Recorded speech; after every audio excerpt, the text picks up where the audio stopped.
likadzangofika tsiku lomaliza apo ndipo ochuluka adzazindikire za mphamvu za Yehova. Likadzangofika tsiku lomaliza ndiyo nthawi pakamwa pa onse amatsenga ponamizira Yehova padzadzaze chibwibwi chosowa kochokera. Ndati izi zokanganirana maufumu zidzalekeka poti mwini ufumu adzakhala atafika likadzangofika tsiku lomaliza.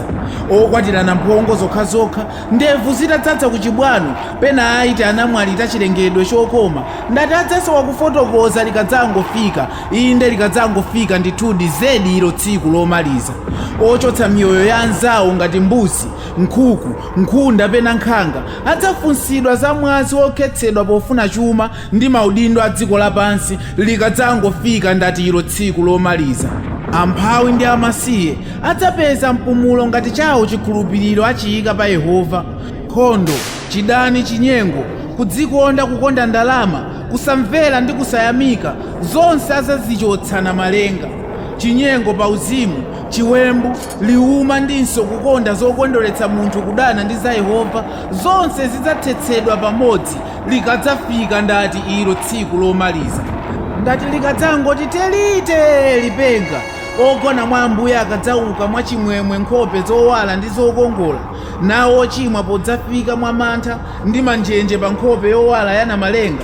Ndipo tidzadziwe kuti awa analidi mbuzi osati nkhosa, inde poperekeza anzawo kukachisi. Zonsezi ndati zidzachitika likadzangofika tsiku lomaliza.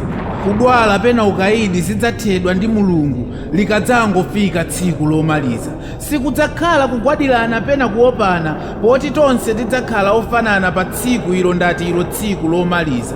Ziwawa ndi zobetchera za pa dziko tidzaziwala na malenga adzafufuta likadzangofika tsiku lomaliza. Omwalira mwa Ambuye adzauka opanda chilema koma kuwala ndi kukongola. Koma ndatitu zonsezi likadzangofika tsiku lomaliza. Ena lidzawapeza ali mkafe, ena lidzawapeza ali kuntchito, ena lidzawapeza ali mulichero ulendo opita ku Amerika. Ndati zonsezi likadzangofika tsiku lomaliza. Ena adzawapeza ali kuchigololo, zonsezi ku tsiku lomaliza. Ndati likadzangofika tsiku lomaliza ndilo nthawi tidzaone aliyense ntchito zake. Likadzafika tsiku ilo ndati tsiku lomaliza abusa anu aja mudzawadziwa, ayerodalanso mudzawadziwa, achechikileki mudzawadziwa, aleverendi mudzawadziwa, komanso aprofeti aja mudzawadziwa. Ndati likadzangofika tsiku lomaliza. Likadzangofika tsiku ilo lomaliza ndilo tidzadziwane wina ndi mnzake. Zonsezi likadzangofika ndati likadzangofika tsiku lomaliza.